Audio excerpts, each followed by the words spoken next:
જો ગાઈસ 5-10 મિનિટમાં પહોંચી જઈશું. ખોટું કીધું? 15-20 મિનિટમાં પહોંચી જઈશું ગાઈસ. એક જગ્યાએ ફાટક આવીને વચમાંથી ઉભા રહ્યા આવીએ.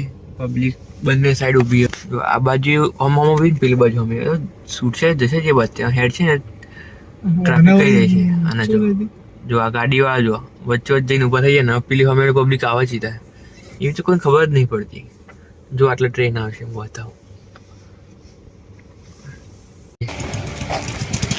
તો ગાઈસ ફાઇનલી હું નીચે ઉતરીને હવે બતાવું. નીચે ઉતરીને આ બાજથી ટ્રેન આવો આ બાજુ